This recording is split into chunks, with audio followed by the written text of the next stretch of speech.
إن الحمد لله نحمده سبحانه وتعالى ونستغفره ونستهديه ونسترشده ونعوذ بالله من شرور أنفسنا ومن سيئات أعمالنا من يهده الله فهو المهتد ومن يضلل فلا هادي له وأشهد أن لا إله إلا الله ولي الصالحين وأشهد أن محمدا عبده ورسوله إن أصدق الحديث كتاب الله وخير الهدي هدي نبينا محمد صلى الله عليه وسلم وشر الأمور محدثاتها وكل محدثة بدعة وكل بدعة ضلالة وكل ضلالة إلا وصاحبها في نار جهنم أعاذنا الله وإياكم من حرها وصديدها يوم نلقاه. أيها المسلمون، أوصيكم ونفسي بتقوى الله عز وجل، فهي وصية الله عز وجل للأولين والآخرين مصداقا لقوله سبحانه وتعالى في سورة النساء: ولقد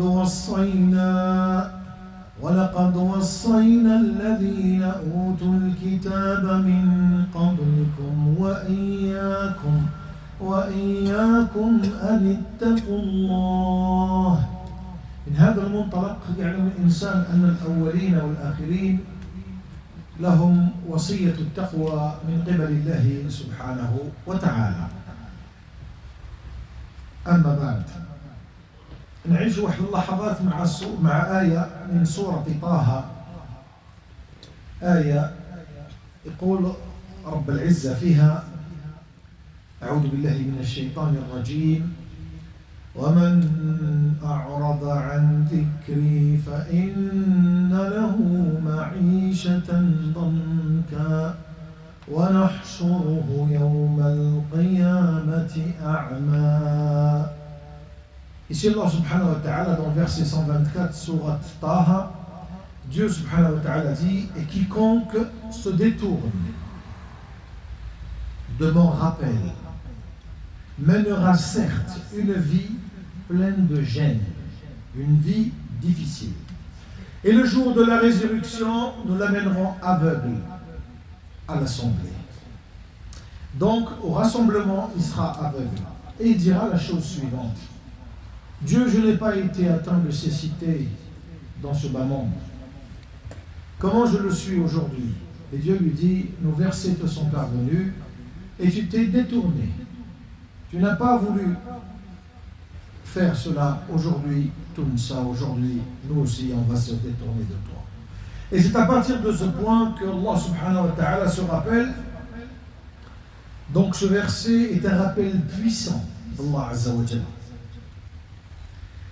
Il nous dit, Allah subhanahu wa ta'ala, avec clarté, بكل وضوح Allah subhanahu wa ta'ala يتكلم عن الأمر, que celui qui s'éloigne de lui vivra certes une vie difficile.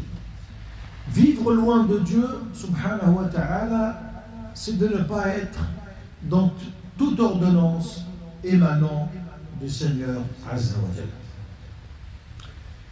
L'insan yadonne une vie difficile, on pense qu'une vie difficile, ma'ishatan danka, une vie pleine de jeûne, parfois on pense que c'est uniquement du côté matériel que cela va se passer. Il se pourrait que du côté matériel, effectivement. Mais pas forcément. Une vie peut-être pauvre matériellement, peut-être, mais une vie pleine d'angoisse et une vie pleine de mal-être. هذا الكابوس اللي يعيشه الإنسان في هذه الحياة, un cauchemar dont tu vis, c'est parce que Dieu a l'éloignement d'Allah Azza wa Jalla. Maintenant, la question qui se pose, سؤال لازم نطرحه شنو هو السؤال؟ Parce qu'il manque le plus important. La chose qui nous manque, elle est très importante et capitale. C'est la connexion avec Allah subhanahu wa ta'ala. Et Allah subhanahu wa ta'ala te donne un sentiment de sécurité quand il t'envoie vers Surat Al-Ra'd. Il t'envoie et il te donne cette existentialité de ce que c'est une personne pleine de bonheur et pleine d'apaisement.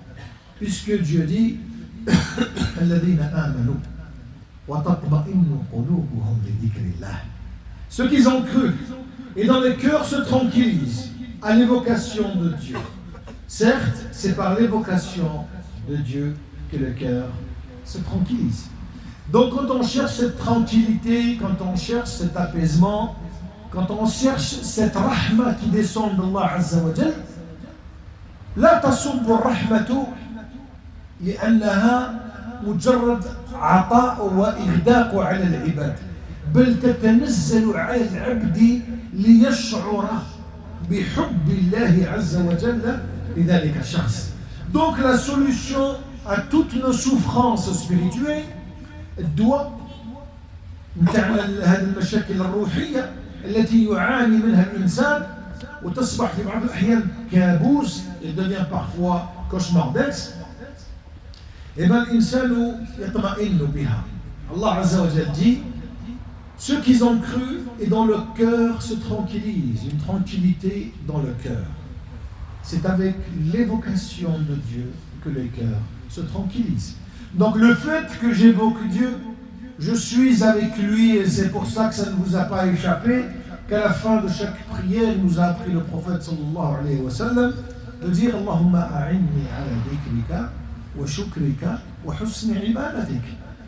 De la tradition prophétique, il est dit Allahumma a'in, Dieu aide-moi à me souvenir de toi, de ton rappel. Parce qu'on oublie parfois et on s'éloigne de ce rappel-là.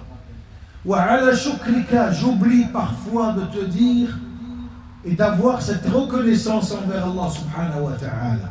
Wa husni ibadatik, c'est la meilleure des adorations que je peux avoir pour mieux me rapprocher d'Allah subhanahu wa ta'ala. Donc la solution spirituelle à toutes ces souffrances-là et ce vide qu'on a de l'intérieur, c'est le retour imminent vers Dieu. C'est le retour au rujou' al-hasri ila Allah subhanahu wa ta'ala. Bis-salah, avec la prière. Bid-dhikr, avec le rappel d'Allah subhanahu wa ta'ala. Avec la prière et l'invocation, bid-du'a. Et surtout avec la repentance à Allah subhanahu wa ta'ala, bit-tawbati as-sadiqa as-saduqa min qibal al-insan li qalbihi subhanahu wa ta'ala. Donc le bonheur durable, l'insan yadour ala as-sa'ada al-abadiyya, vient de la foi. Il dit min al-iman wa min zahrat al-iman. Quand la foi est fructifiée, c'est à partir de cela que le bonheur puisse sortir. Donc ça vient de la foi et de notre proximité d'Allah subhanahu wa ta'ala. وهذا يمشي إلى القرب نتاعنا والدنو من الله سبحانه وتعالى. Quand tu pries, et là je demande un peu de lucidité. Quand tu pries, subhanallah, ton cœur se calme. Quand tu fais le dhikr, le rappel, tu ressens une paix au plus profond de toi. Quand tu pleures dans ton sujoud, quand tu te prosternes et tu commences à pleurer, tu décharges ton cœur de toutes les tensions néfastes et négatives, celles qui t'emmènent vers le fond. En pleurant dans tes sujoud, tu déverses toute la haine que tu as au plus profond de toi. Quand tu lis ou bien quand tu entends le Coran, tu te retrouves. Pourquoi on se retrouve? Parce qu'on n'est pas sur la lignée où on doit être. On n'est pas sur le tariq al-mustaqim 17 fois par jour. Ihdina as-sirat al-mustaqim. Mets-nous sur le droit chemin, sur ta guidée, ya Allah. Mais toi, tu ne fournis aucun effort. Naturellement qu'il n'y a pas de réponse à cela. Donc on se retrouve dans tout cela, c'est en embellissant, en fructifiant notre foi, que l'on ne peut pas se dévier d'Allah subhanahu wa ta'ala. أقول قولي هذا واستغفر الله لي ولكم.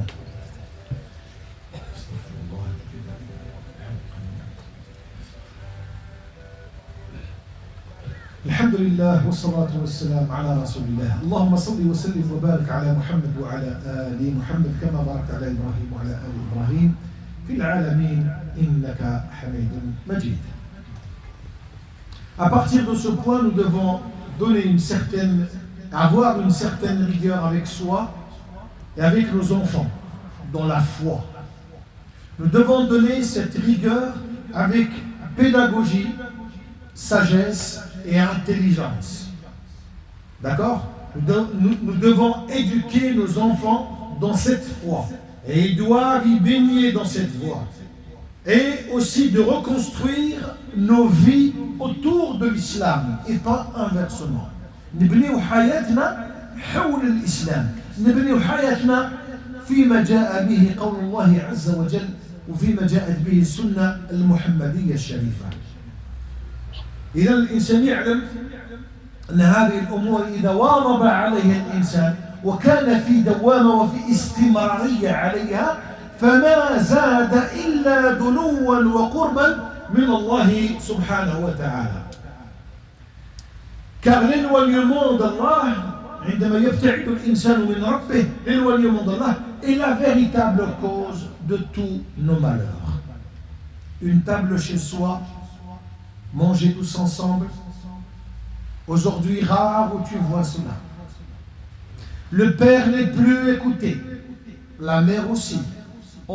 Les enfants font ce qu'ils veulent. Mais d'où c'est venu tout ça? Quand on n'est pas écouté comme ça, d'où c'est venu? C'est une faillite au niveau de l'éducation. C'est pour ça que j'ai bien cité les trois choses: la sagesse, l'intelligence et la pédagogie. Nous devons nous reconstruire autour de l'islam. Hana waqtu as-salah, c'est le moment de la prière, comme le faisait le prophète sallallahu alayhi wa sallam. Il est là en train d'enlacer son épouse et ses enfants. Alhamdulillah, tout est dans le rythme. إذا ما أذن المؤذن وقال الله أكبر, s'il dit Allahu Akbar, c'est l'appel majeur, il ne reconnaît plus personne. هذا قول عائشة أمنا عائشة قال ما يعرف واحد فينا, il ne connaît plus. C'est l'heure de la prière, Allahu Akbar, il n'y a pas plus que Allah, donc je suis avec Dieu. Tu dois inculquer cela à tes enfants, tu dois leur expliquer cela avec une pédagogie, avec une retenue, avec une sagesse et une intelligence. Parce que tu t'es éloigné, donc c'est le résultat. Maintenant, il faut tout recadrer et tout remettre à zéro et faire les choses. C'est le moment de la prière, quitte à ce qu'il faut faire tous ensemble la prière pendant une semaine ou deux, le temps que le mécanisme de chez soi tourne. C'est très important ce que je dis, c'est très important. C'est là, c'est les supports de la famille. Si vous n'avez pas ça, c'est la perdition totale et l'égarement voulu. Et on n'espère pas ça, on espère toujours revenir vers Allah subhanahu wa ta'ala. Qu'Allah subhanahu wa ta'ala, oh Allah, ne fait pas de nous ce qui t'éloigne de ton rappel. Dhakarna toujours, ya Rabbi, bi dhikrik. Remplis nos cœurs de foi, de lumière et de tranquillité. Ya Allah, protège nos jeunes, guide nos familles et rends-nous fermes sur le droit chemin. Ya Allah, pardonne-nous. Pardonne-nous de tous nos péchés. Ya Allah, pardonne-nous. Accepte nos prières, nos invocations et accorde-nous le paradis sans compte. Ya Allah, facilite-nous la vie. Ya Allah, assiste-nous dans les moments les plus difficiles, les plus critiques. Nahnu ibaduk, nous sommes tes serviteurs. Dieu, mets-nous sur ton droit chemin. Allahumma amin. Allahumma fi hadhihi al-jumu'ah آخر جمعة من شهر الله المحرم اللهم يا ربي رحمة لكل بيت. Il y a des gens qu'on a perdus, ils étaient chers à nos yeux et qui ne sont plus aujourd'hui. Une pensée à eux, eux qui sont en dessous de cette terre-là. اللهم يا ربي ارحمهم برحمتك الواسعة ارحم الراحمين. اللهم يا ربي تفريجا لكل هم. Pour celui qui est endetté, pour celui qui n'arrive pas, اللهم يا ربي ouvre-lui tes portes, فرج عليه. واستجابة لكل دعاء, et répond, exauce les invocations de chacun de nous. وشفاء لكل مريض, et une guérison pour chaque malade, pour chaque être qui est en souffrance. Allahumma ya Rabbi, assiste-le.